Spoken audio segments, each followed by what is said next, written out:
Hola amigos, bienvenidos a tu programa Doctor en Casa, todos los miércoles a las 12 del día. Hoy día contamos con la visita de nuestro amigo Armando Félix. Hola Armando, ¿cómo estás? Hola Lucho, ¿qué tal? Gracias por la invitación y bueno, felicitaciones por el programa. Es algo muy necesario para la población. Es una forma de que la población en general pueda conocer lo que es bienestar y salud. Te agradezco por ello. Las felicitaciones para nosotros, porque ahora eres conductor, Armando, te felicito. Vamos a empezar a conducir juntos, amigos. Y bueno, Armando, el tema de la pandemia pues todavía sigue en vigencia y nos hemos dado cuenta que para bien está disminuyendo, ¿no? Pero estamos entrando ahorita al término endemia. Qué curioso, ¿no? Así es, Lucho. Bueno, pues es que en realidad el virus llegó para quedarse, ¿no? Ya está entre nosotros, se va a quedar por mucho tiempo y tenemos que aprender a vivir con él. Interesante porque cuando tú mencionas que ha llegado para quedarse, debemos considerar diferentes enfermedades virales como la gripe, el sarampión, etc., que también ya tienen sus vacunas. Podemos decir en todo caso que vamos a entrar en una etapa en la cual podemos controlar el virus. El virus sí, seguramente que ya lo vamos a controlar. Espero que así sea, porque hay muchas personas que ya no quieren usar más la mascarilla, ¿no? Creo que es la parte más dura que nos ha tocado vivir. Yo creo que todos, pero hay una característica, bien sabemos ahora que el virus también tiene otros factores coadyuvantes, como son las morbilidades y una de ellas es la obesidad. Sí, tú sabes que entre el 80 y 85% de las muertes por COVID-19 han sido personas que han tenido sobrepeso u obesidad, porque el exceso de tejido graso hace que el sistema inmunológico esté disminuido, funciona en un menor porcentaje.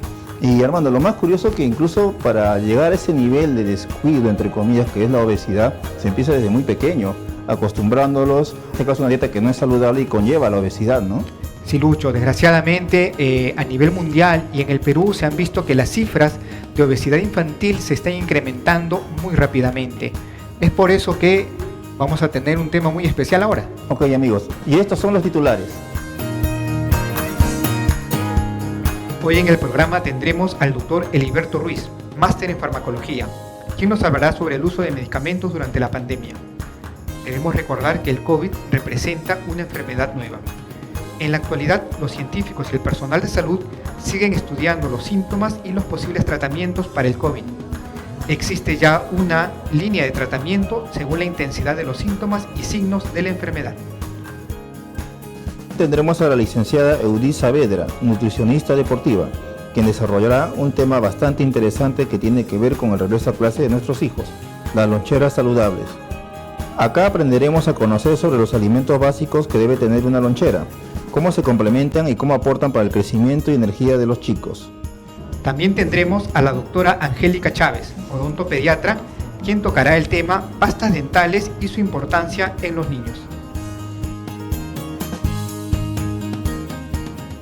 Armando, muy interesante este tema sobre las loncheras saludables, sobre todo ahora que los niños han vuelto a casa y más aún ahora que ya tú no puedes comprar en la hora del recreo, en el kiosco o hay alguien que te pueda vender en el restaurante del colegio, ¿no?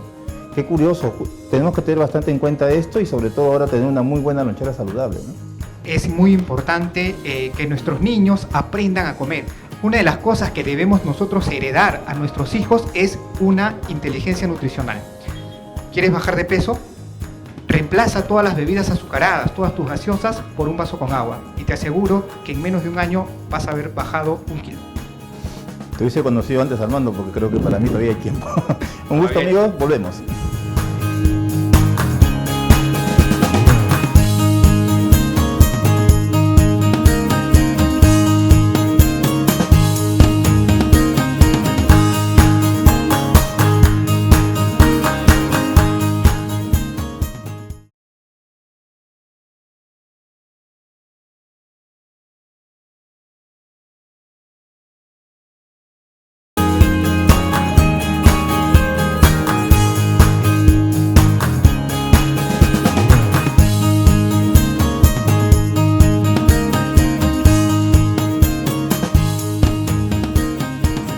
Hoy día contamos con la visita del doctor Heriberto Ruiz, máster en farmacología. Heriberto, buenos días. Hola. ¿Cómo estás, Luis? ¿Qué tal? Siempre gustoso de poder venir a tu programa y para poder tratar estos temas relacionados a la medicación.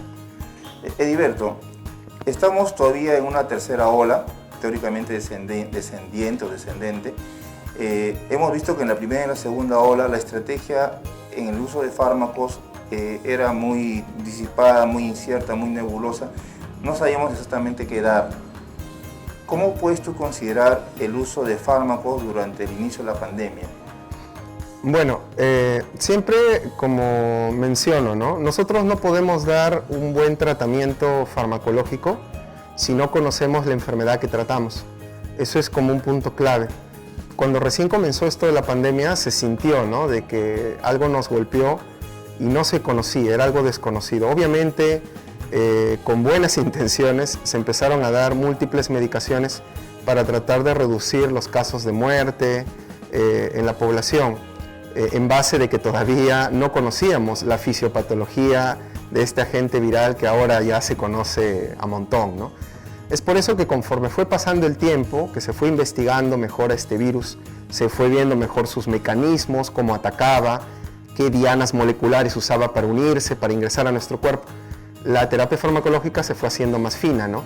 Al inicio empezamos como un abanico, ¿no? Nos daban corticoides, ivermectina, antitusígenos, antibióticos, N medicamentos, ¿no? Pero ya vemos que actualmente se están manejando con menos cantidades y eso es porque se conoce más al agente infeccioso, ¿no? Entonces, eso fue lo que sucedió, ¿no? Por eso nos llenaron de medicamentos, obviamente con una buena intención, reducir la mortalidad, pero se vio, ¿no?, la necesidad de conocer, de hacer investigación sobre este agente patógeno. Lo que vimos bastante fue unas recetas extensas, ¿no? Y en general se sabe o se dice, como la mayoría conocemos, que para los virus no hay antibiótico. El antibiótico necesariamente tiene que ser, pues, para una bacteria, ¿no? Entonces, ¿por qué se dio esto? ¿Por qué es que de repente recurrían a diferentes tipos de medicamentos? ¿Cuál es la explicación a eso? Como te estaba mencionando, ¿no? En realidad, cuando el virus atacó, empezó a generar múltiples manifestaciones en el organismo. Algunas personas, por ejemplo, les daba manifestaciones como diarreas, a otros deficiencia respiratoria. Entonces se buscó la necesidad de tratar con los medicamentos, de utilizarlos básicamente como sintomáticos, ¿no? Lo que normalmente se hace con infecciones virales, ¿no? Las infecciones virales a veces tienen un ciclo, solo que en este caso del virus del COVID, por ejemplo, su ciclo termina en la muerte del huésped, ¿no? Pero en otras infecciones virales cumplen un ciclo de algunos días y luego la patología involuciona. Se utilizan sintomáticos para eso. Eso fue lo que se intentó hacer en los primeros momentos, ¿no? Dar sintomáticos, si tenías diarrea, antidiarreicos, si tenías, por ejemplo, problemas de depresión o insuficiencia respiratoria, optaron por los corticoides en ese momento y optaron por algunos antibióticos para prevenir alguna infección bacteriana coadyuvante, me imagino, aunque los antibióticos que actualmente siguen en estudios o se han estado estudiando, como la citromicina, se ha visto que se seleccionaron por algunas otras actividades adicionales que tienen, ¿no? Más que su actividad antimicrobiana o antibacteriana, mejor dicho. Claro, es decir, fuimos aprendiendo sobre el caballo, sobre la batalla, sobre los síntomas que cada individuo tenía, y apareció un medicamento llamado ivermectina, el cual muchos pacientes recurrieron. Teóricamente, los estudios in vitro daban ciertos resultados, bloqueando la acción del ingreso de los spikes del virus hacia la célula. Verdaderamente se recurrió bastante a este tipo de medicamentos. ¿Fue efectivo el uso de ivermectina? ¿Pudo producir algún tipo de efecto en la población? Bueno, en los primeros momentos se hizo mucha investigación in vitro y la investigación in vitro es muy valiosa, se valora mucho la investigación in vitro, pero el detalle es que a veces se puede probar un agente a diversas concentraciones y se puede conseguir un efecto, pero al extrapolarlo, por ejemplo, ya a un organismo vivo, ahí se tiene que hacer una valoración de dosis y eficacia, ¿no? Y de seguridad también en el organismo vivo. Con ivermectinas hubo muchos estudios in vitro, hace poco han habido inclusive revisiones sistemáticas sobre el tema de la ivermectina y precisamente resaltaban eso, ¿no? Su posible efecto antiviral, inhibiendo que el virus, por ejemplo, se pueda replicar, ¿no? Entre comillas, ¿no? En todo caso, el virus para replicarse necesita de nuestro genoma, necesita de nuestro ADN. Y para poder acceder al genoma, al ADN, utiliza ciertos transportadores, ¿no? Algunas importinas, ¿no?, que son proteínas. precisamente se vio, ¿no?, in vitro, que la ivermectina bloqueaba estos transportadores, estas importinas, y no dejaban que el virus pueda interactuar con nuestro genoma. Entonces se disminuía la replicación viral, pero eso era in vitro. Pero después se vio que para lograr eso se necesitaba dosis de 100 veces más de lo que normalmente recibe una persona de ivermectina, ¿no? Entonces ya estamos hablando, si hacemos una valoración riesgo-beneficio, que los riesgos superaban altamente a los beneficios, ¿no? Se sigue estudiando la ivermectina, pero ya se ha visto de que para lograr ese efecto real antiviral se necesitarían cantidades muy elevadas, ¿no? Doctor Ruiz, el uso de ivermectina in vitro sí dio resultados favorables, porque es sabido que el estudio in vitro se hace en laboratorio, en microscopio, en una lámina Petri, y esto al extrapolar, es decir, a llevarlo a la práctica, llevarlo hacia el individuo, hacia el ser humano, se observó que la única manera para que haga efecto tenía que ser en grandes concentraciones, por lo cual ya lo hacía tóxico. Pero también apareció un medicamento que se usó bastante, que era la acitromicina, y se decía que la acitromicina potenciaba el efecto de la ivermectina. ¿Eso era cierto? Con el caso de la acitromicina, en realidad hay que hablar de mecanismos muy interesantes, ¿no? La acitromicina en realidad es un antibiótico muy especial, porque aparte de su actividad antibiótica, la acitromicina también tiene actividad inmunomoduladora. Y eso ya se sabe hace bastante tiempo, ¿no? Que por ejemplo la acitromicina puede reducir la expresión de algunas interleuquinas. Nosotros, por ejemplo, en el COVID sabemos de que los pacientes se complican por esta gran tormenta de citoquinas que sucede, que puede complicar la salud del paciente. Y precisamente basándose en eso y en la actividad inmunomoduladora, se proponía la acitromicina como una opción, ¿no? Ya que reducía los niveles de interleuquinas, como la 1 beta, la 6, por ejemplo, interleuquina 2, factor de necrosis tumoral alfa. Entonces, pero en realidad se encontró un mecanismo adicional que en la evidencia científica nos decía que la acitromicina también podía bloquear la interacción que había entre este COVID y su proteína S, su proteína spike, con el receptor por el cual ingresaba, ¿no?, que es esta enzima AC2. Entonces la acitromicina de alguna manera bloqueaba el ingreso. Entonces se proponía, ¿no?, la combinación de estos dos medicamentos. Uno, porque la acitromicina no permitía que el virus ingrese, y el otro porque si por ahí alguna carga viral ingresaba, no le dejaba, en el caso de la ivermectina, de que interactúe con el genoma humano, ¿no? Entonces, de alguna manera por eso también se empezaron a asociar, ¿no? Pero actualmente también se han hecho unos últimos estudios. La OMS ha desestimado, si no me equivoco, también el uso de acitromicina en los últimos tiempos, porque bueno, hay estudios recientes que evidencian de que no hay una mejoría clínica, ¿no?, con su uso. O sea, no hay una diferencia entre usar o no usar, ¿no?, con respecto al pronóstico o a la mejoría clínica que tenían los pacientes. Pero aún se sigue estudiando porque tiene mecanismos muy interesantes ese antibiótico. Claro, cuando usted menciona la liberación de interleuquinas, guardando la diferencia en el ejemplo, es como tener una mota llena de limpiar la pizarra y golpeo y sale el polvo, ¿no? Entonces la interleuquina es el polvo que sale de la célula que está estimulada por la acción de la noxa o la bacteria o el virus. Entonces la acitromicina evita que ese polvillo, por así decirlo, sea liberado en grandes cantidades, ¿no? O sea, restando el proceso inflamatorio.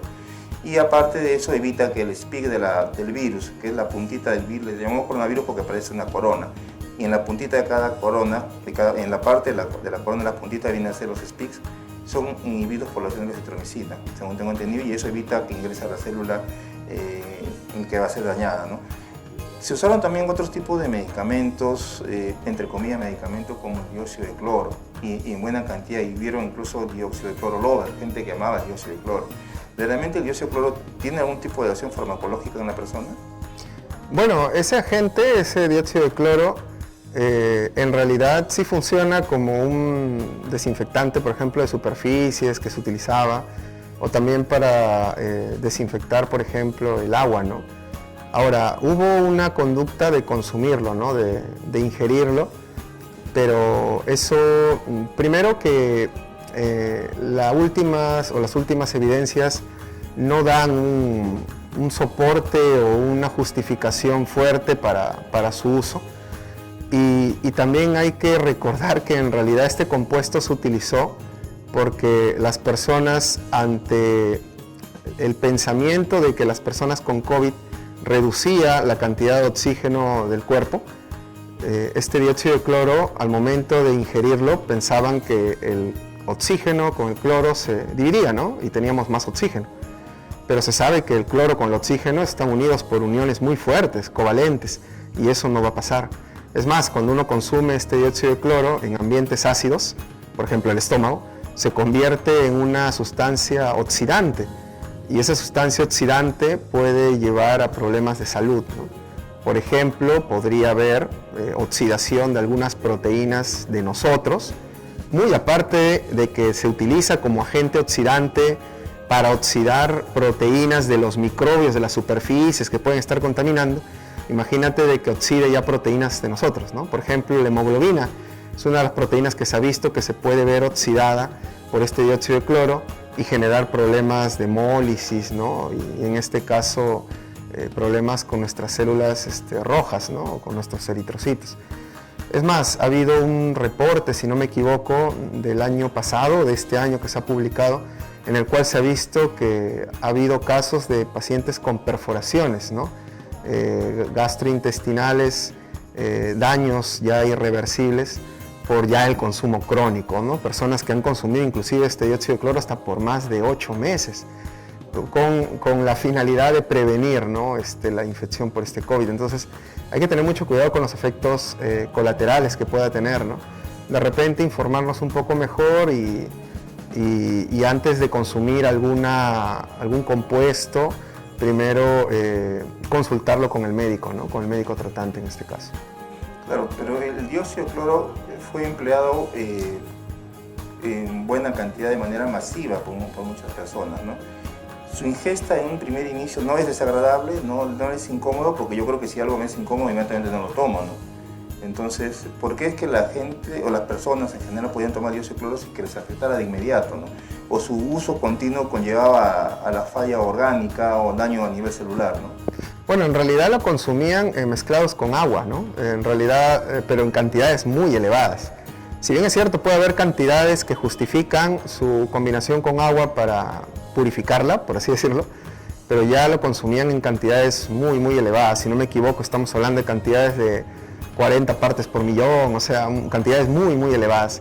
Y eso es lo que podría generar daño. Inclusive, teniendo 1 litro de agua con esas cantidades, por más que lo esté tomando de manera progresiva, podrían generar un daño acumulado en los tejidos, ¿no? Yo creo que más va por eso, y también hay que tener en cuenta el punto de aspecto psicológico, ¿no? Si yo ciegamente creo que algo me va a ayudar, así me sepa desagradable, yo lo consumo. La misma ivermectina, por ejemplo, no tiene un sabor muy agradable, que digamos, y bueno, igual las personas lo consumían. Y como te digo, no hay una evidencia muy, muy robusta sobre ese tipo de uso, ¿no? Y por eso hay que tener mucho cuidado con su consumo. Uno tiene una infección y el cuerpo tiene su inmunidad preparada para poder resistirla, ¿no? Para poder eliminar el anoxia, el agente bacteriano, ¿no? El virus. Entonces hay un margen de curación que tiene todo individuo y toda enfermedad. Y muchas veces se atribuye pues, que ha tomado tal medicamento y lo ha curado. Pero si nos ponemos en el rango, esa persona de todas maneras, si infectada de COVID, iba a sanar. Iba a demorar un poco, pero iba a sanar. Entonces hay un grado pues, de margen en el cual, por ejemplo, se puede haber aprovechado el uso de las personas que usaban el dióxido de cloro para poder decir si el dióxido de cloro sí cura. Podría ser porque puede ser, como tú dices, muy coincidente, ¿no?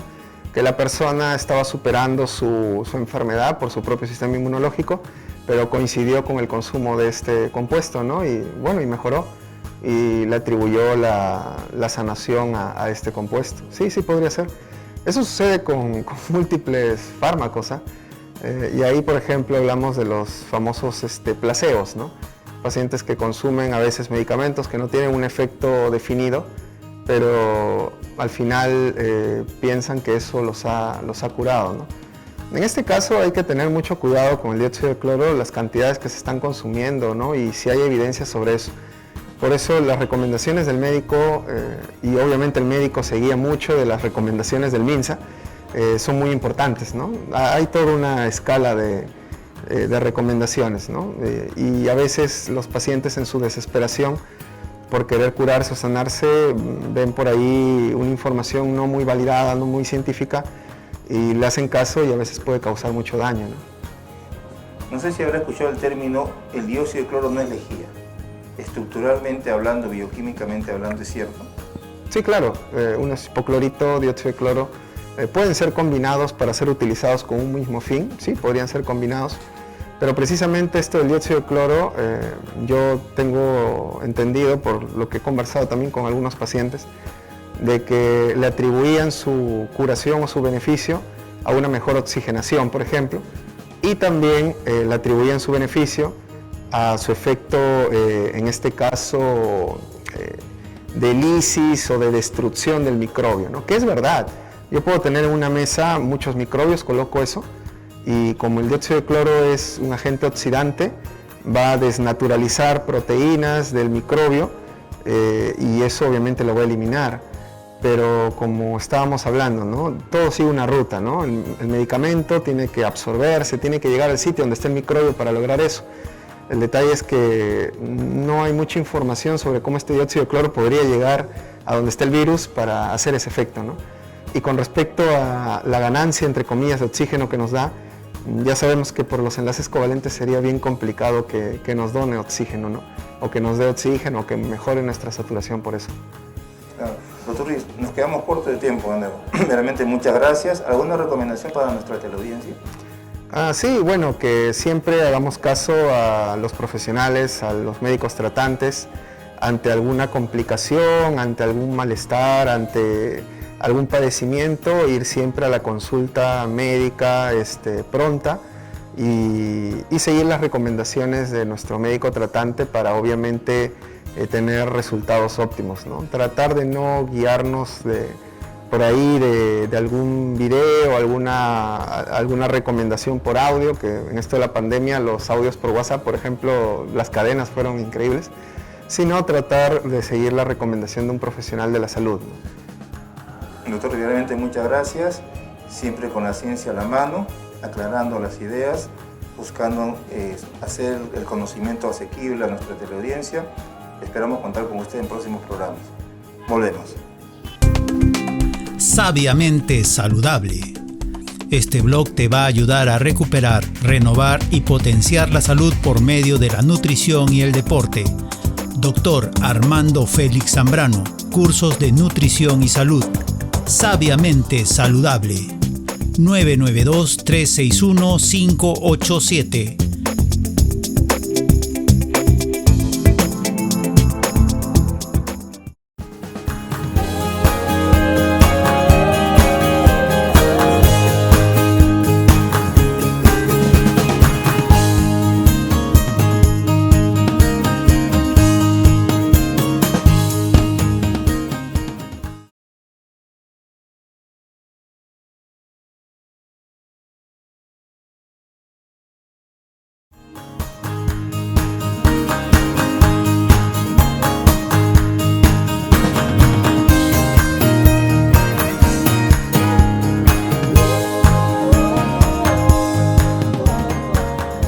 Hola Eudith, muchas gracias por estar nuevamente con nosotros.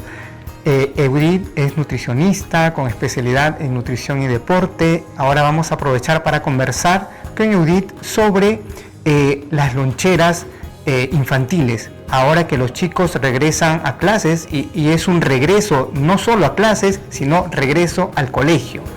Pues muchos chicos por primera vez van a pisar un colegio y algunos van a retornar después de algún tiempo, y es necesario, esta pandemia nos ha enseñado que para tener una buena salud debemos de tener una muy buena alimentación, y ahora tenemos la suerte de tener a Eudith que nos va a enseñar cómo los niños deberían de tener una buena alimentación.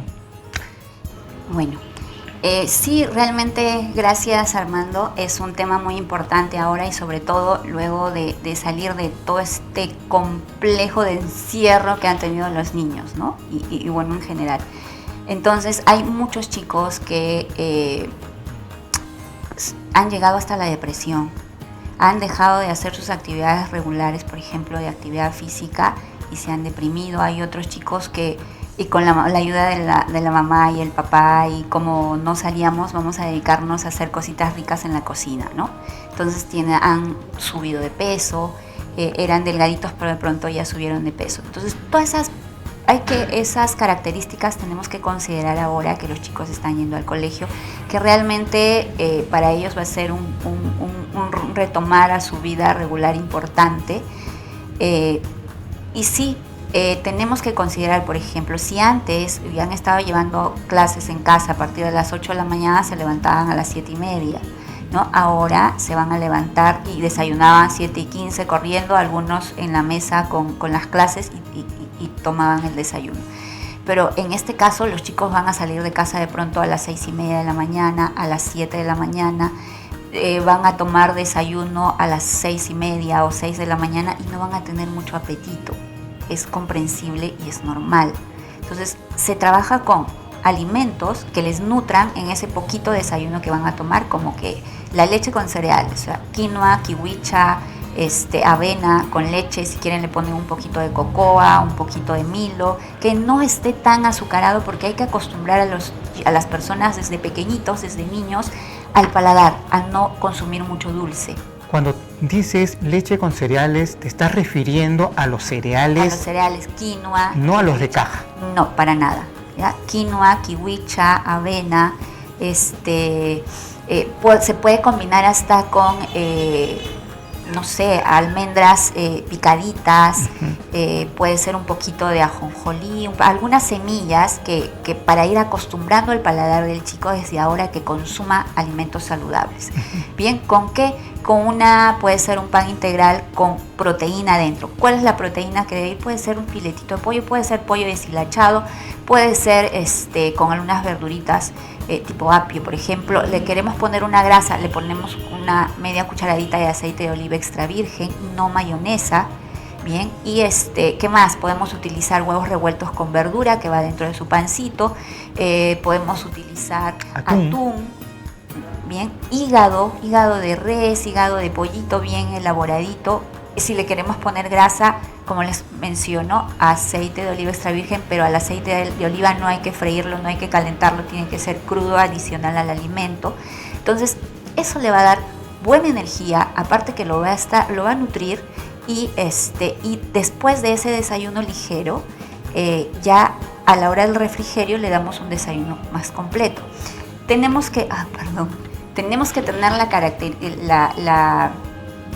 también observar que en los colegios cuando, por ejemplo, van a salir a las 3 de la tarde, les dan un break como que a las 11:30 o 12 para el almuerzo, y a las 9 les dan un break de 5, 10, 15 minutos. Entonces tenemos que pensar en el tiempo que tienen en el colegio para comer. Igual les iría muy bien nuevamente el vaso de leche con los cereales andinos, y con el sándwich. Puede ser el mismo sándwich del desayuno, o puedes cambiar un poco, variar de proteínas, pero para nada se recomienda pan con camote, pan con mermelada y mantequilla, pan con platanitos fritos. No, porque no tiene proteínas, y lo que necesita el niño para crecer, para desarrollarse, para rendir en el colegio, son alimentos proteicos y grasa saludable. Bien, entonces más una fruta. Y ya está. La fruta siempre se recomienda que lo mastiquen, que no sea en jugos, sino que sea picadita o que sea más entera. Y hay padres de familia que preguntan, ¿y la leche se va a malograr? Si es que yo les doy un tip: ponen esa leche que van a mandar al colegio en la refrigeradora y ponen en la lonchera la leche helada. En el momento que el chico lo va a tomar, ya va a estar temperada y no corre el riesgo de malograrse. Edith, yo he visto muchas loncheras que están con zumos, con jugos procesados, industrializados y con yogures azucarados. ¿Recomendarías eso para las loncheras de los niños? Buena pregunta, Armando. Yo no lo recomendaría en lo absoluto. Recuerden que inicialmente les hablamos un poquito de cómo es que llegan los chicos ahora al colegio, ¿no? Con un poquito más de sobrepeso, con algunas condiciones de pronto emocionales que están un poco no dentro de lo ideal, ¿no? Entonces tenemos que tener mucho cuidado en el consumo excesivo de azúcar. Bien, porque el azúcar es una de las sustancias más tóxicas de nuestro organismo, adicional a los preservantes, a los colorantes. El mismo edulcorante no es recomendable utilizarlo en cantidades abismales, ¿no? Si yo voy a reemplazar el azúcar, no sé, en 4 bebidas al día por edulcorante, tampoco es recomendable. Bien, entonces sí hay que ser muy mesurados. Yo preferiría, en vez de mandarles un vaso, no sé, una cajita de refresco azucarado, que le manden agua, que el chico se acostumbre a tomar agua. Y con la bebida, con la leche, con la quinoa, si de pronto ya hay niños y hay adolescentes que les cae mal la leche, entonces le mando una quinoa con frutitas hervidas, ahí con un poquito de avena, que la avena no esté tan hervida, con kiwicha, y tengo nutrientes, tengo proteínas no solamente de origen animal, sino también de origen vegetal. Tengo calcio, la kiwicha es un alimento rico en calcio, ¿no? Entonces les mando, en vez de mandarle galletas, les mando almendras, les mando pecanas, les mando semillas de girasol. Si bien es cierto, eso es un poquito caro ahora, entonces le mando interdiario y le mando adicional una fruta que esté, la más fácil que yo considero mucho en las loncheras de los deportistas, es mandarina. Si el chico no tiene sobrepeso, le mando un plátano. Al siguiente día, que le puedo mandar arándanos, que ahora abundan en todos los mercados.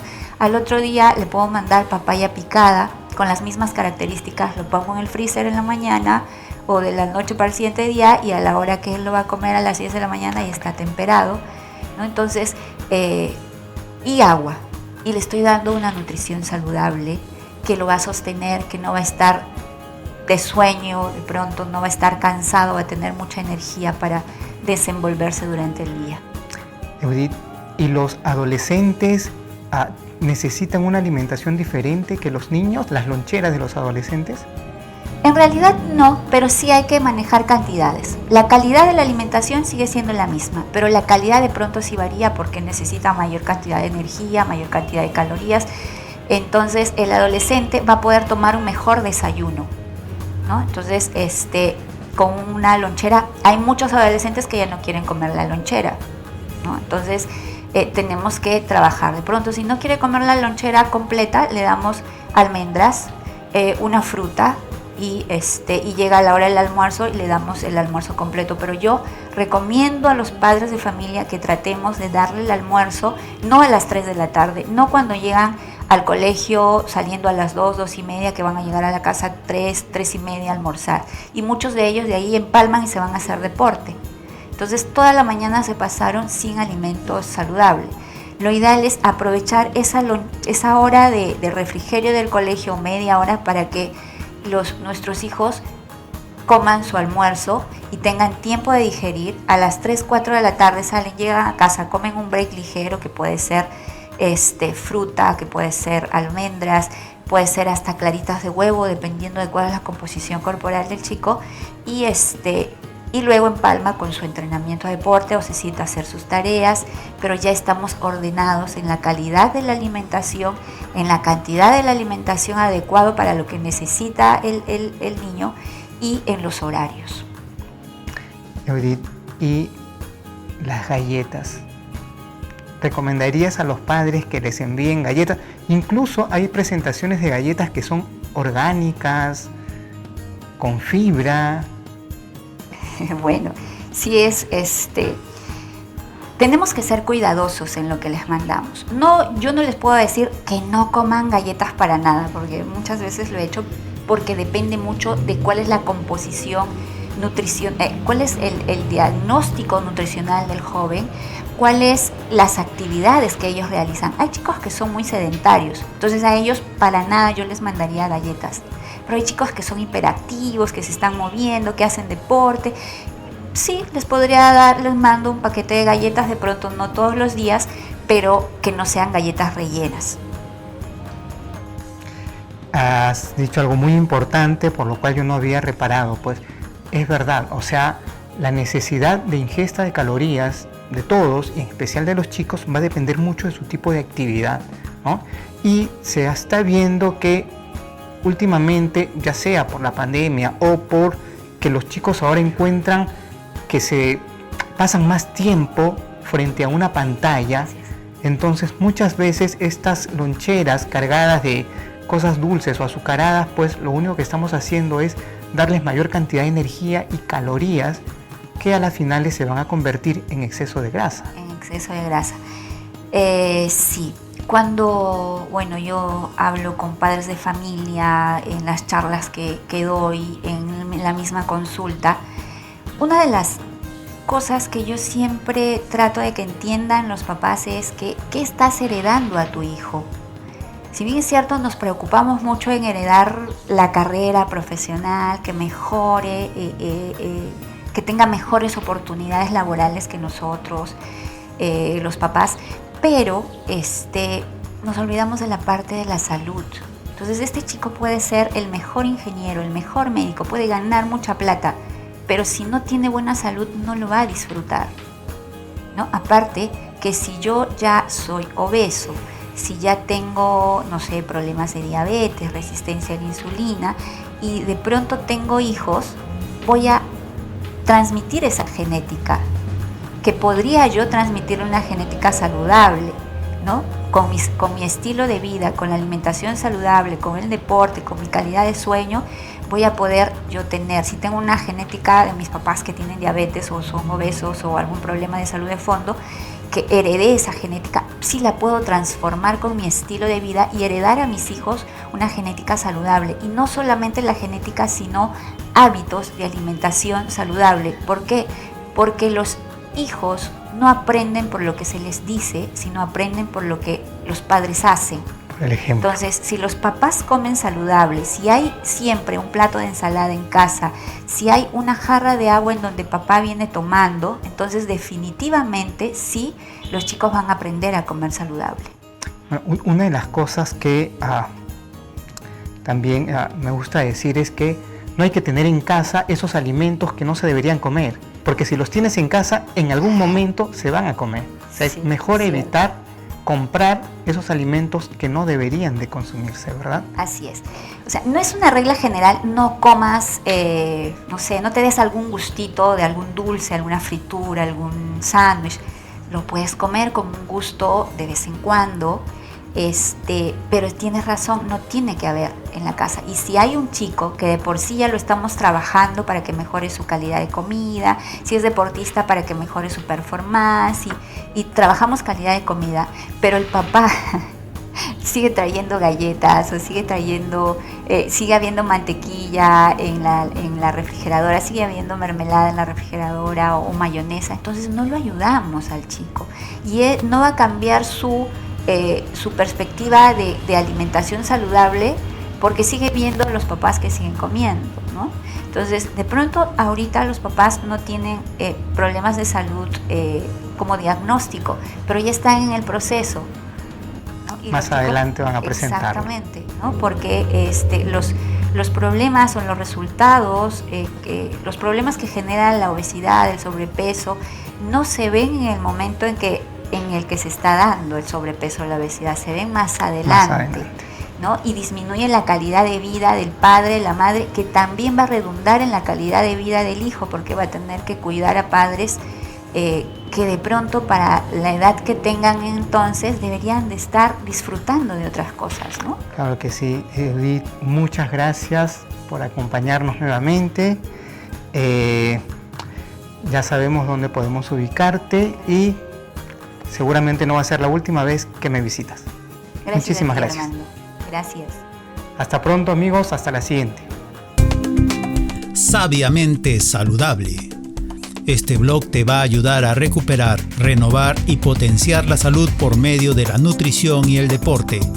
Dr. Armando Félix Zambrano, cursos de nutrición y salud. Sabiamente Saludable. 992-361-587.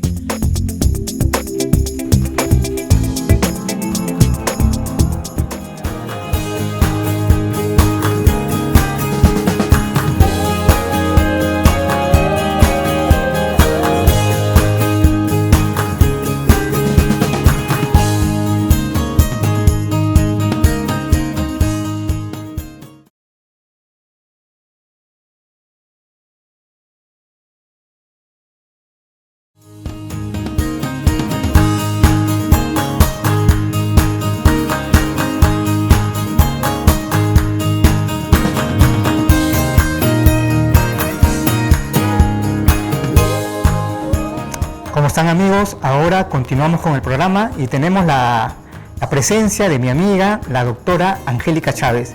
Ella es odontóloga y tiene el grado de doctora en odontopediatría. Angélica, muchas gracias. ¿Qué tal? Gracias a ti y a todo el equipo por la invitación. Bueno, Angélica, la invitación el día de hoy es para que nos hables sobre las pastas dentales. Yo recuerdo que cuando estaba en la universidad nos decían que al niño había que recomendarle que usara pasta dental cuando aprende a escupir. Sí, de la época de la universidad, que ya han pasado más o menos unos 20 años, si no es más, han cambiado mucho los conocimientos. Y inclusive antes se decía que los niños no se debían cepillar con pasta dental con flúor. Y ahora pues es todo lo contrario, ¿no? Y el objetivo del día de esta nuestra conversación es educar, ¿no? Existe un maestro en la odontología para bebés que se llama el profesor Luis Walter. Él hablaba mucho sobre el lema de la educación genera prevención. Entonces vamos a hacer fácil el poder elegir para los papitos, los cuidadores de los niños, fácil poder elegir una pasta. Entonces hoy día terminamos nuestra reunión sabiendo cómo elegir una pasta dental, no por lo que te dice el vendedor ni por lo que dice el marketing, sino por lo que los estudios han determinado como la mejor pasta dental. Angélica, entonces, ¿desde qué edad los padres deberían de cepillar los dientes a sus hijos con pasta dental? Apenas aparece el primer diente, debe de comenzarse el cepillado dental. Ahora, sobre técnicas de cepillado, quizás en otra oportunidad vamos a hablar. Ahora vamos a hablar acerca de la elección de la pasta dental. Eso, ¿cómo debe ser la pasta ideal que tengo que elegir para mi pequeño hijo? Mira, yo te voy a decir algo que te va a parecer muy asombroso. A mí también me pareció cuando comencé a estudiar este tema. Todo producto que tú compras, te fijas siempre en la fecha de vencimiento. Bueno, las pastas dentales, la gran mayoría no tiene fecha de vencimiento. ¿Y qué tiene que ver eso? La pasta dental, que debe contener flúor, es un componente que nos ayuda a remineralizar el diente, o sea, lo hace más fuerte del ataque ácido de los alimentos. Este flúor tiene un tiempo, por decir, de vida en la pasta dental. Entonces, lo que tiene que saber el que está viendo este programa es que la pasta tiene que tener flúor. Ahora, ¿qué cantidad de flúor? Hay cantidades que están en unidades, que se llama partes por millón. Yo siempre le digo a los papitos para que se acuerden, acuérdense de 1000. Por encima de 1000 te brinda una protección anticaries. Por debajo de 1000 no te brinda protección anticaries. Entonces, es lo primero que tú tienes que reconocer en las pastas dentales. Eso es el número 1. Y el número 2 sería, doctora, pero acá yo veo que dice 1000, pero tiene un nombrecito y hay 2 compuestos. Yo no quiero entrar a una clase de química, pero eso tienen que saberlo, porque se acuerdan que les comenté sobre la fecha de vencimiento. Bueno, cuando tiene un compuesto que es MFP, acuérdense, MFP, ese compuesto al año disminuye su valor. Entonces tú dices, bueno, yo compro mi pasta dental, me fijo que tiene 1000, tiene MFP, pero ¿dónde está la fecha de vencimiento? No hay fecha de vencimiento. Entonces, la pasta dental tiene 2-3 años en el mercado, baja a más de la mitad su valor, ¿y qué tenemos que hacer? Ya no usarla. O sea, esa pasta no te sirve. Doctora, muy complicado. ¿Qué debo hacer? Prefiere la de fluoruro de sodio, que es FNA. Esa pasta, ese compuesto es mucho más estable. Entonces, yo sé que a veces entrar a los temas químicos puede sonar un poco aburrido, tedioso, pero esa información tienen que tenerla. 2 informaciones. Más de 1000, ¿no? Mínimo 1000, mejor dicho, y que sea de fluoruro de sodio de preferencia. Doctora, yo quiero comprar MFP, eso es lo que hay en mi ciudad, fíjate en la fecha de vencimiento. Como no va a haber en la mayoría, entonces esa sería descartada para nosotros. Muchas veces no tienen fecha de vencimiento, pero sí tienen fecha de producción. Entonces es un punto que nos puede ayudar, ¿verdad? Perfecto, muy buena pregunta. Tendrá fecha de fabricación. Entonces la fecha de fabricación, por ejemplo, es 2020. Estamos 2022, ya pasó más de un año. Entonces no sería una buena elección. Esa pregunta que has hecho es excelente. Ahora tú dirás, pero todas tienen fecha de fabricación. La gran mayoría no tiene. Tampoco. Y si la tiene en letras muy ilegibles o en unos relieves. Tienes que tocar, palpar la pasta, el empaque y darte cuenta. Angélica, entonces es muy difícil conseguir una buena pasta dental acá en Perú.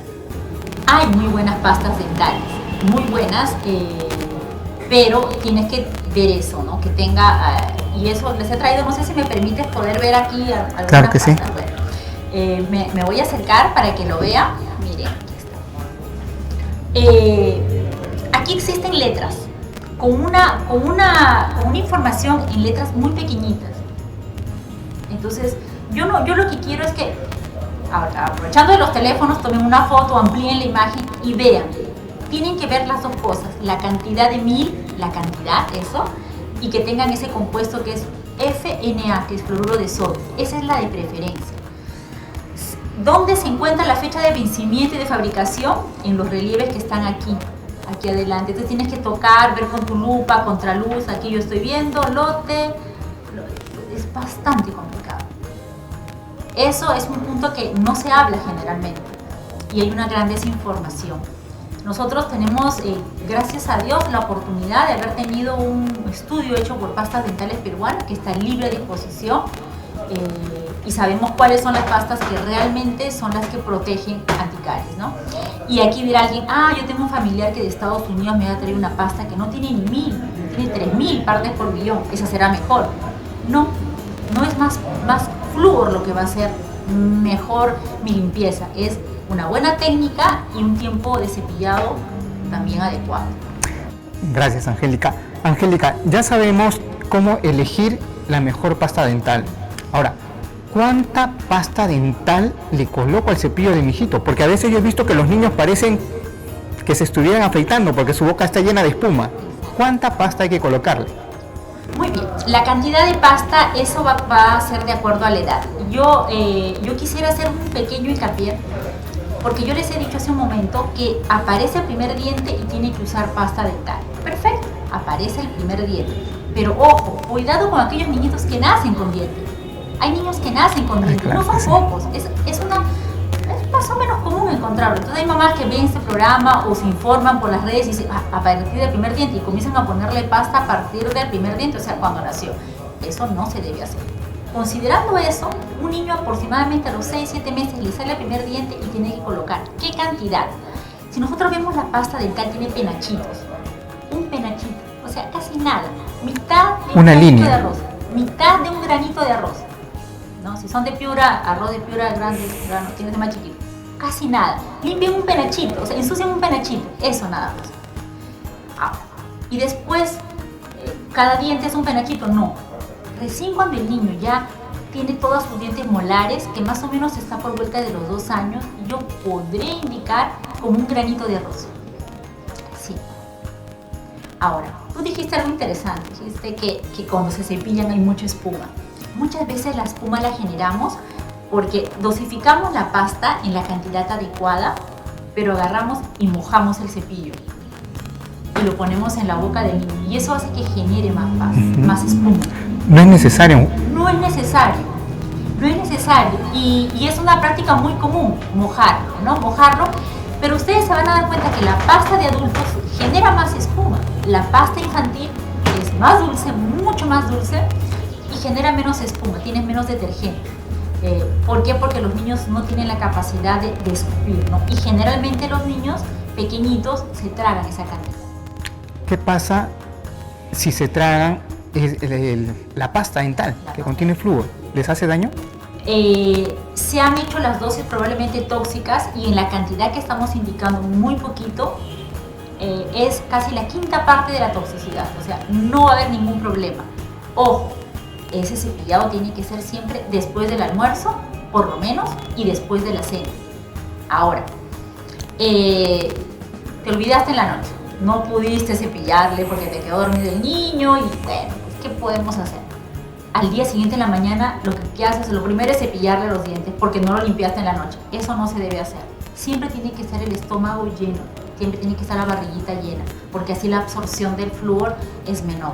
Entonces el cepillado siempre se hace después del alimento. el cepillado más importante, el que nunca se debe pasar más bien, es ese, el de la noche. El de la noche ese es no negociable, se tiene que hacer. Doctora, se duerme con el biberón. ¿Cómo hago? ¿Cómo voy a hacer si se duerme con el biberón? Lo ideal es de que no exista biberón. En términos ideales no debería haber biberón, los niños se deberían de cepillar y ir a dormir. Pero si es aquel niño que tú estás sabiendo que no puede, que no deja el biberón de la madrugada, estoy hablando de biberón, no estoy hablando de lactancia materna, porque la lactancia materna no produce caries. Lo que tendrías que hacer es cepillarle antes de su último biberón, ¿no? Esa sería la indicación, ¿no? No es lo ideal, pero a veces tenemos que adaptarnos a alguna situación. Angélica, alguna vez escuché una entrevista donde 2 odontólogas españolas decían que después de cepillarse los dientes no había que enjuagarse la boca. Excelente. No se debe enjuagar. No. Y eso es para adultos también. No se debe enjuagar. Si vas a enjuagarte porque no te acostumbras, porque no te gusta tener esa sensación, tienes que hacerlo solo por 5 segundos, por 30 segundos, o sea, muy rápido y con una cantidad pequeña de un enjuagatorio que tenga flúor. Doctora, pero en otros países se enjuaga. Claro, en otros países que el agua potable tiene flúor, entonces al momento de enjuagarse se están enjuagando con líquido con flúor.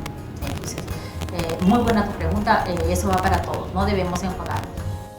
O sea,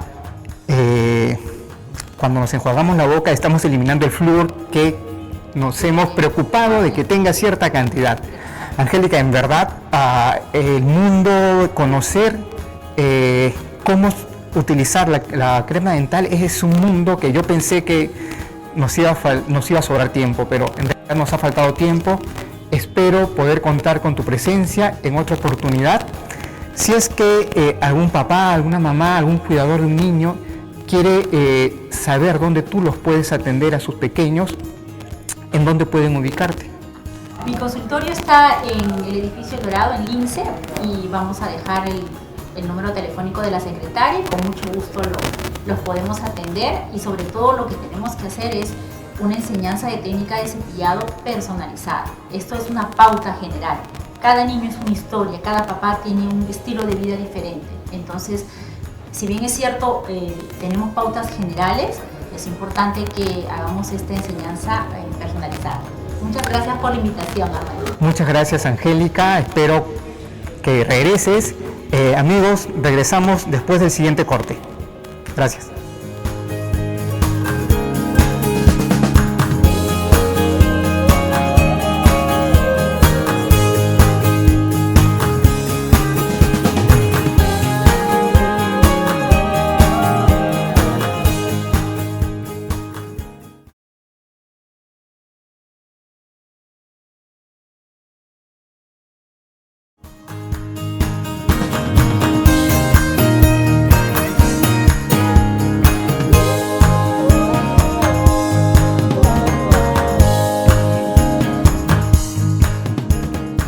Amigos, gracias. Eso es todo por el día de hoy. Hemos aprendido bastante. Como siempre, el tiempo nos queda muy corto.